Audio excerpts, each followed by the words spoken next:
Hey, this is Kev Wonderland. We're at our third installment of the Seed series. We'd like to thank Shango Las from Shape and Fire, our sponsor, for helping us with the show.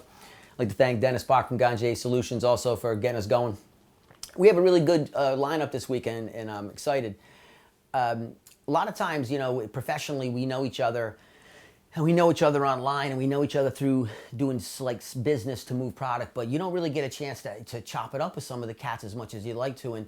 And Caleb from CSI is one of these guys where I've known him for a long time through professional stuff, because he's got a good reputation in the industry as exceptionally knowledgeable on cultivars. And then he, I think, really was one of the first to really pioneer feminized work. And I was somebody who was anti-feminized work and I understand the concept behind it, but I realize what it does. It allows you to really get cultivars out into the hands to sift, and the ability to get some of these one-offs moved. And I think that you were probably one of the first people to really push it at the level you did. And I think that a lot of the high-end cultivars in people's hands are really coming through push that you created. And so he took an industry in a direction that was kind of revolutionary at the time and drove it hard.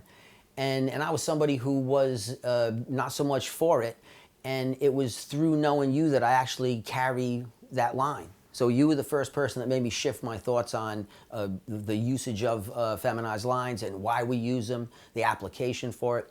So it was through you that I really got an education on that thing. So I'm thankful for that, because you got to always understand what you use the tools for. Mm-hmm. But I go forward, and he's somebody who is just exceptionally knowledgeable on the craft of cannabis and on cultivar information. So sometimes when we're trying to understand, now that we have DNA typing through companies like Phylos, where we can take a look at something and try to understand what's inside it, it's really about who holds the cutting and the story behind it to understand what really made it up, so you can really have a true knowledge of what you're working with. And there's only so many people in the industry that you can actually take a look at and say, hey, what do you think this is? And he's one of these guys where I use him as somebody to help me understand what I see. So I go online, take a look, I follow what he does, and it lets me kind of understand that that's the type of direction he sees in it, or this is the base cultivar, here is what the qualities are that he assesses. And so it's just an awesome opportunity to have him on the show. So I'm going to shut up and let you enjoy myself, but thank you. Right on. What do you want to talk about? Would you tell us a little bit about yourself? Basically, I'm a second, third generation grower. Mm-hmm. Been doing it pretty much my entire life.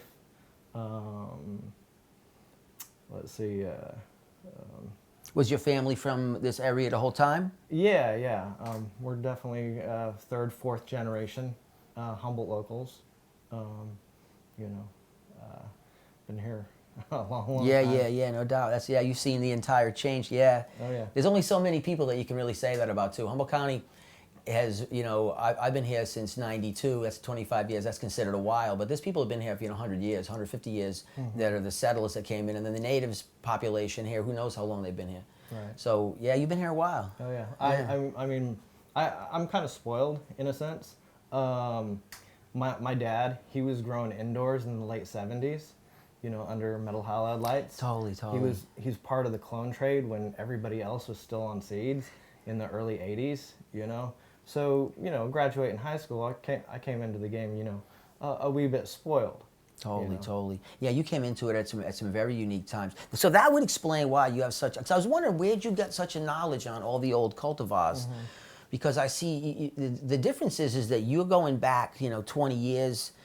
Solid time period, and you're laying out all the foundation of what people are using today. So I was curious how you got that. I was like, did you just hustle your way in? Because you private, just like no one knew who I was until I jumped into this stuff too. Well, they did, but not in the public eye. Yeah, I grew up with camp and everything. I mean, I grew up out in the hills of Willow Creek and Hayfork and places like that, and choppers and all that kind of good stuff. We kind of had to keep quiet and keep to our own.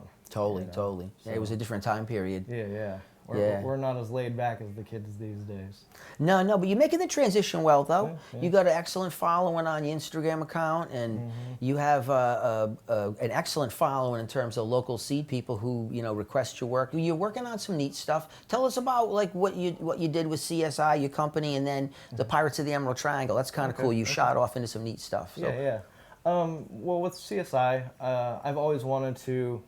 My main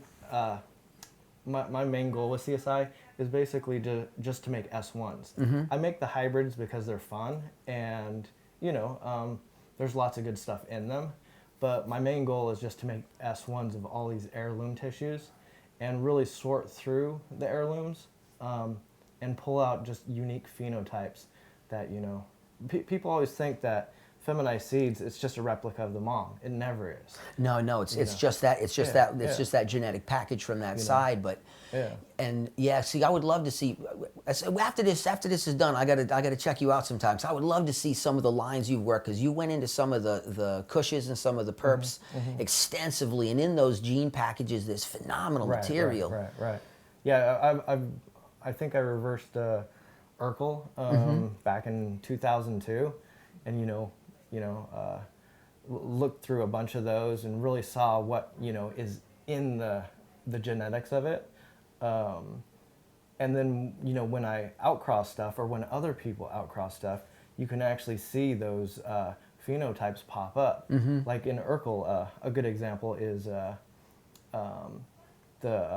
OGKB of Girl Scout cookies. Yes. That is actually a recessive Urkel phenotype that pops up at a 10% ratio in the S1s of Urkel.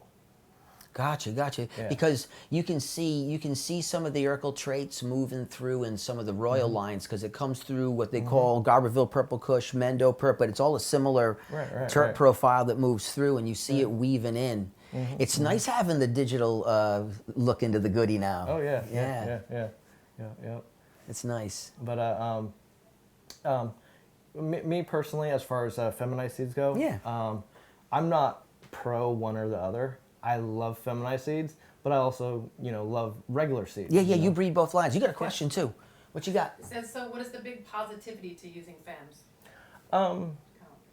No males, and also you kind of know what you're getting, especially when you make a hybrid.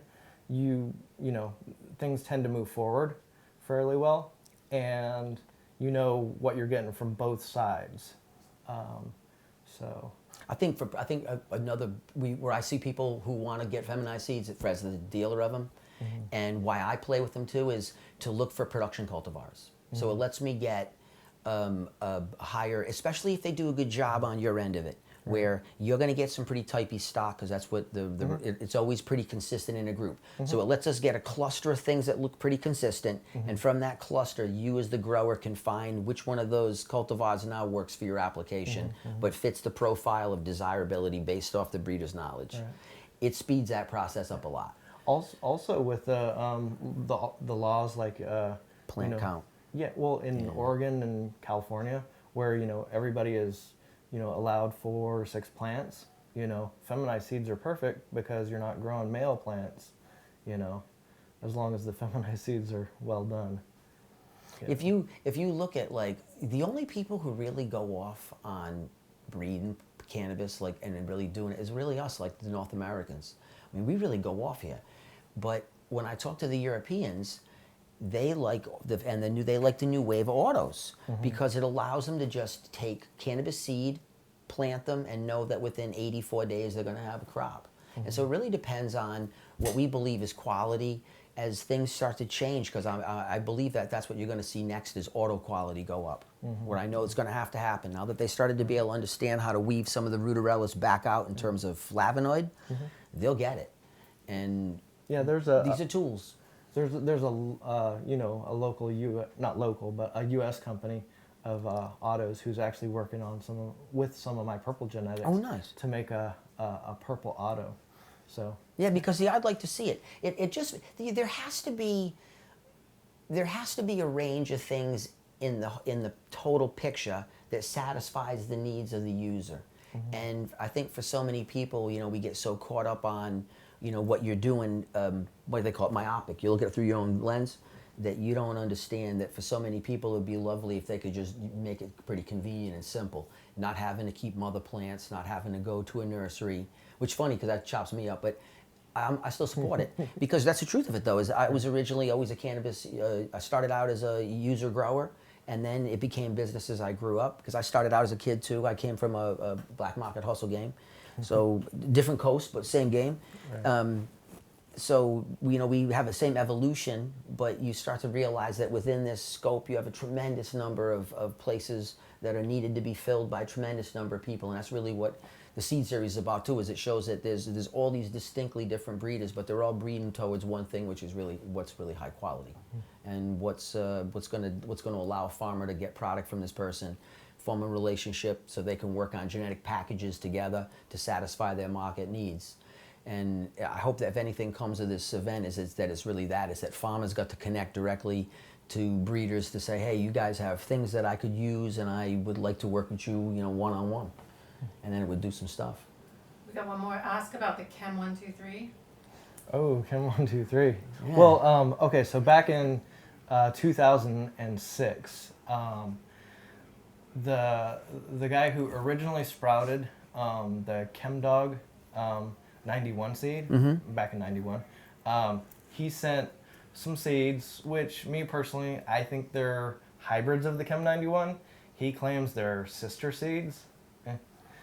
Who knows? But they don't look the problem is they look a little too different in phenotypical distribution. Because the 1 through 4, it was actually 4 of them. The 1 through 4 are very similar, whereas the 91 is a lot different. The D is different. The sister is different. So, anyways, the 1 through 3, there was only 2 or 3 people who ever got those plants from Joe Brand, who received the seeds from his buddy, grew them out, and anyways, I was one of just a couple few people who actually got them and grew them out, and I still have a couple few of them. Gotcha. Even though the number 4 is the most popular and actually made it past the whole seed grow out. Totally. Another one. How long have you had your purple Urkel mom? Roughly since December, I think, of 2001. Yeah.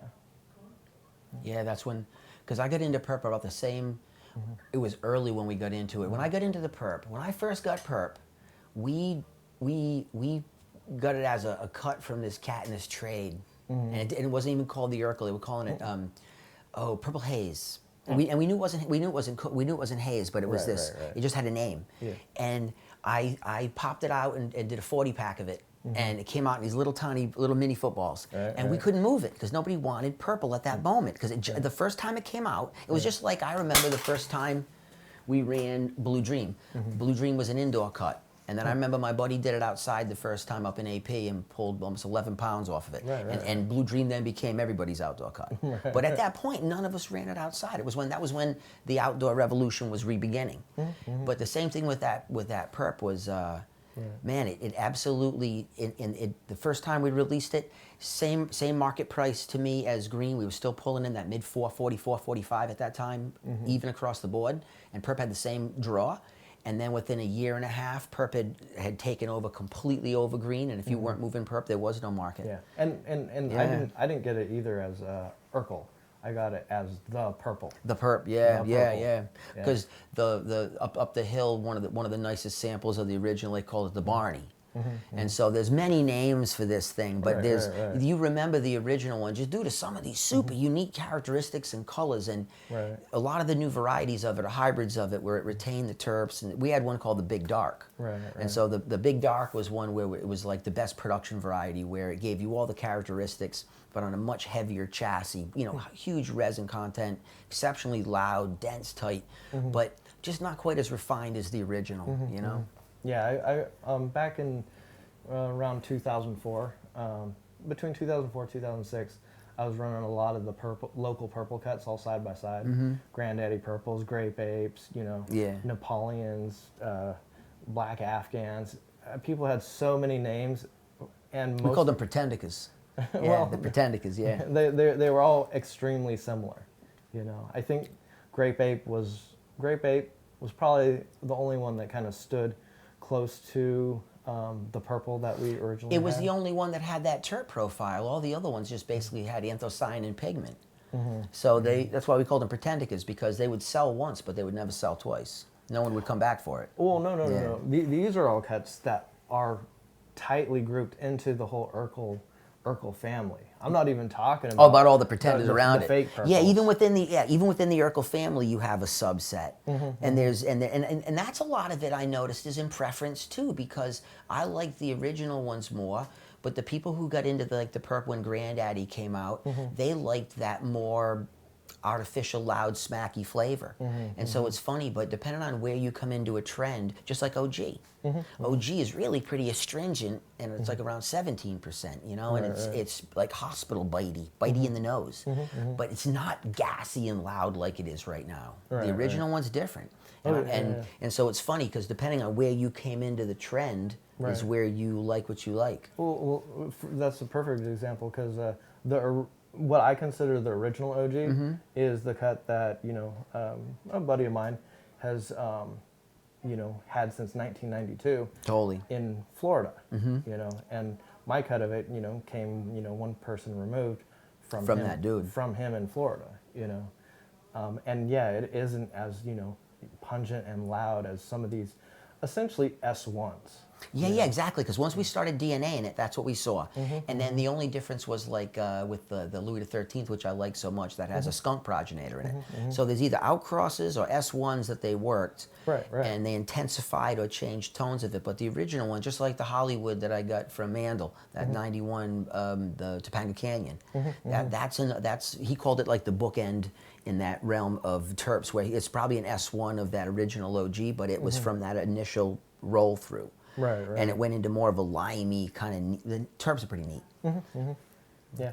Damn, that's a. So what's your so the 92? That's you're the oldest cat I know that has an OG from that time period. Then you hold the oldest cut I know of. There's only because there's another guy up here that Rick Froma from Harborside, a buddy of mine. He has one friend up here in Garberville. He was telling me about. He goes, he holds the original cut too. So he brought me some of it so that I could compare it to what I remembered from the day. And then we were talking about the Topanga that I have. Right. And it was all the same old school line. It was just it's actually, I like it better because it's cleaner to me. It's just what you come on to when you come into it. Yeah. My cut, it came from, the guy who's had it since '92, and he's one of the head guys at Cornbread Ricky, of Swamp Boy Seeds. Totally. Yeah. They got some interesting stuff going on too. There's some killer companies on the East Coast. I just don't get to follow so much of it. Oh, they're actually in California now. Yeah, I know a lot of it's moving out this direction, but I know that they had all kinds of Southern genetics going on. And there's a friend of mine up in Oregon, Drew, where he's from, I think, Tennessee, and so they have a bunch of guys that are coming out. Interesting. What are you interested in right now? What's catching your eye as cultivar? I'm still making new feminized seeds. Working on S1ing pretty much everything really valuable and old in my collection. What I'm doing right now, which I don't think will have a lot of popularity with a lot of people, just because it is kind of old school. It's not as pungent and as loud as a lot of people like. But I'm making a bunch of snow hybrids. Oh yeah, but that actually that's what? It's funny, but people are actually always asking about the snow strain because I was someone who ran it too. Right. But it's still, people are still asking about snow. Yeah, I just want to S1 it. Yeah. So what's the Pirates of the Emerald Triangle about? That's my regular seed company. Yeah. Regs mean male females. Yeah. Gotcha. Yeah, and basically for that I'm using large population selected landrace male plants to hybridize with a lot of the more popular cuts of today. Nice. I was curious what you. I have some of the information. I saw it come through, but I didn't know what you were using on the male end of it. So this way you're getting a pretty good gene package to mix through. The ones I've already released are all basically. I ran out over 200 Pakistani Chitral Kushes. from Charlie Garcia's personal breeding stock. Yeah. For cannabiogen. Yeah. And then I selected out of the 200. I selected green, just pure solid green males, and then pure solid purple males, and then I crossed those in specific directions, to make more purples or more greens and Totally. in betweens as well. So Interesting. yeah. Interesting. Mm-hmm. How's the whole legal permitting thing affecting you? It'd be nice to get it figured out one of these days. It seems kind of chaotic right now. Yeah, it's troublesome for most. Seed companies don't quite seem to fit anywhere quite yet. No, that's the part that's what kind of drove this forward. Was Pedro and Sarah? We went to put on the seed event like we have the last couple of years, but it's really sticky for people in that situation because there's really a gray area on legality, and so we didn't want to put anybody in that spot. And they had the idea that if we set this up where we had the companies come directly to the shop, and then just did live broadcasts and had people come in and see him and talk to him, then we were able to get the kind of coverage so that the people don't catch it. See, I'm somebody who provides genetics, but where do I get them from? Like, that's the question no one ever seems to ask. Right. They come from somewhere. And what I do is I mine genetic lines from other people. I usually don't get clones from people. Typically, I mine lines. And I know breeders, and I get cuttings from breeders if they want me to propagate that cutting and put it into the market so that people can be aware of their work. But a lot of times it's just I go dig through their work looking for stuff that works in my specific situation because I hunt it for a specific farm in Miranda area. So it allows me to use a really good spot to do it, but it lets me hunt specific stuff. And from that I can pull cultivars that work pretty well, I know, in this basic microclimate. And then it lets me sell them in here in this capacity. Right. But, as time goes on, you're going to have to form, I think, more intricate relationships with individuals like yourself. And what you would be able to do is you'd be able to work with the farmer and give them ideas of what to look for as they look through these lines, and then what is the market looking for. A lot of the problem with the farmer is that most farmers coming in really aren't distributors. And the thing that made all of us kind of good at what we did is that we were multifaceted. So it's kind of weird, but as we go forward now, the ability to see the whole picture is kind of helpful. And I think that the seed individuals don't get looked at because they were like us that were the clone individuals, where guys like me were hella quiet because I had such monstrous amount of plants stashed all the time. So I was a quiet dude too. It was only when I was able to come out with legal stuff that it let me change how I behaved. But before that I was silent. And none of us knew each other. We knew each other driving by in cars that didn't make any, that were indiscreet. And so you have such a different situation now, and I think that's what needs to happen is that, guys like you that have such a tremendous knowledge of the cultivars that make up the modern lines that are valuable. What do you do with them on your piece, and how to work with it, and I hope that's what we get out of some of this. What's something you're doing on like a weird little tangential stuff? I know you got crazy stuff going on all the time. Oh yeah, well I do the pirates and the CSI, for specific things, but a lot of my energy actually goes towards just reproducing and preserving landrace genetics. So, I try to source, pure landraces from, friends and, my network and everything. Totally. And, just make large population batches. Nice. No, I hunt too. And then what I do is I hunt and I try to remove the pieces because there's no way to hold the libraries. And I've lost too many over the years. The stuff we've lost is ridiculous. But I try to move the pieces so this way you can get the genes in other people's hands. Right. So this way this stuff moves about. Right. And it's just we haven't had the chance to do selection space. That's been our issue.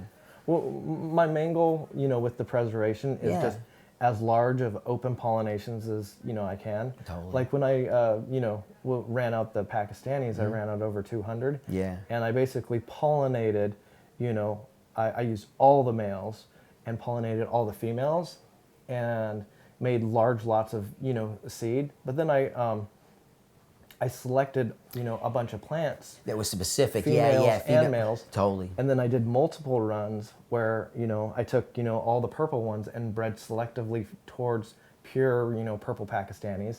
And I took, the green ones and bred specifically towards pure green Pakistani. Yeah. So now I have, essentially hundreds of thousands of seeds of the original open pollination. Yes, and from the divisions. Selectively, yeah, that's beautiful. So I can take this in so many different directions, Yeah, it's unlimited. Yeah, yeah especially with the Pakistani, because it was so broad of a population, so many different phenotypes in it, and it's coming straight from Chitral. So totally. That's pretty neat because I was able to get stock from Louis and Doobie from Ace that come out of the Hayes line, but they broke it same thing where they went the greens and the purples pretty heavy so they could actually keep the main population, but they started to work the subsets. And so I picked up a good quantity of both of those pieces to do a sift, but man, you did it at a massive level. You got another question? We've got a couple. Yeah, Will the Louis XIII be released into the masses, Kevin? Will the Louis XIII be released in the masses? At some point. It's just a matter of setting up a grid to get it going, but I'm not trying to hoard the cut. It's been released to my friends. It's just that I don't do big production lots of it, and so it's a matter of really availability. I'm supposed to look into this camera. It's about availability. You're over here looking at my chin. But yeah, no, it's definitely available. So just keep tabs with the shop, and when I get a couple lots out, I'll let the world know, and you can come grab it. And then we've got another one. I've wondered if you have any strains you breed that test over 30%. For me or Kevin? I think it's to you. I think it's, I have stuff. I can answer that one too. But like I said, I'm not a breeder though. Breeders have different directions. I'm a seed preserver, and I'm somebody who puts genes together so I can hold them in form. But I have a nasty progenitor that when I lay it into stuff, I'm popping over 30s when I run it into specific cuttings where it's coming out in all people's hands. So I have one of the Chem Dog Special Reserves. I went through I F2'd it and went through a big population and pulled out a savage male. And I just use that to when I want to influence fuel lines. And I threw it into the Broadleaf Pure Kush, which is out of that pre-98 bubble line. Mm-hmm. And we're pulling solid 30s on that, which is rare. But I'm looking for it though. The male has to be able to have almost zero CBD and have incredible numbers. He's somebody who did it through feel for years, and then I did sift through feel, but I breed through numbers to guide something, then I go feel on cultivar selection. But he's got to have some crazy shit because you've been touching stock that's building all these things we're touching. The original Chem 91, it breeds very strong plants. Yeah. It also depends on the lab you have things tested at. Oh, completely. The numbers are all over the place. Mm-hmm. But there's an ability to get into that range. But yeah. I mean, SC Labs tested my bomb threat Bubba, Bubba Kush S1 selection at 28% almost. And that's just a Bubba S1, But you selected a good one. Oh, yeah. The selection process helped. Yeah, it's just above S1, but it's a selected one out of a big population by a kid who knows what he's doing. Yeah, but the Chem 91 and the Triangle Kush both are very strong and breed very strong.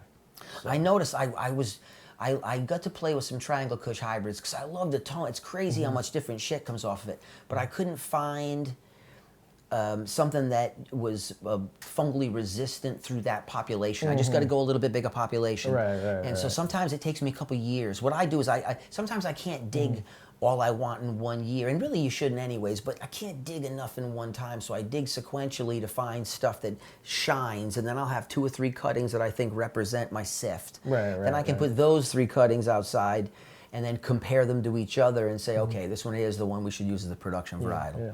But the TK has some really interesting stuff. I'd like to dig in some of that S1 stuff you got of it because I really only played with it.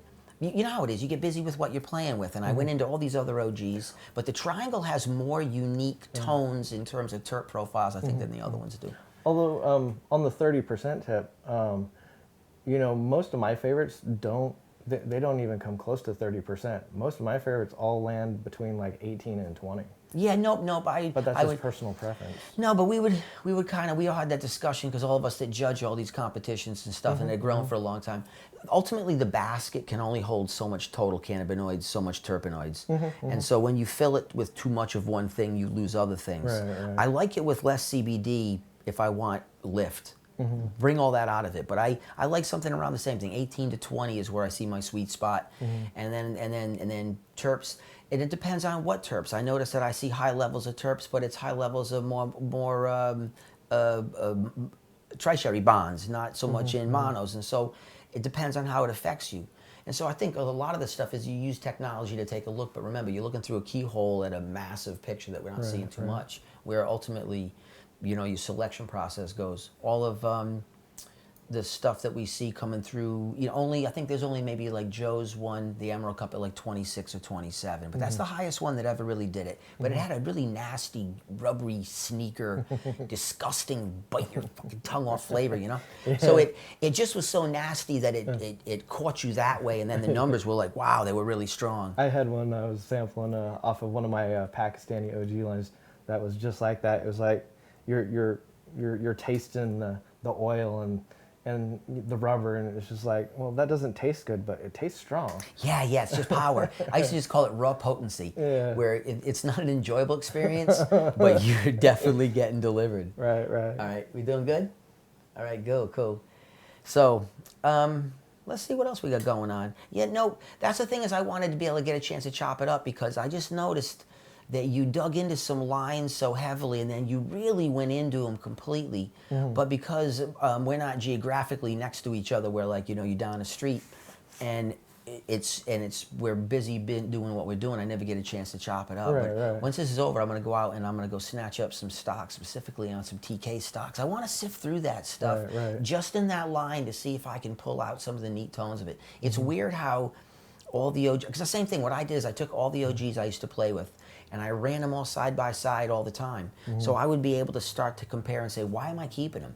What makes this different? What is the reason it's here?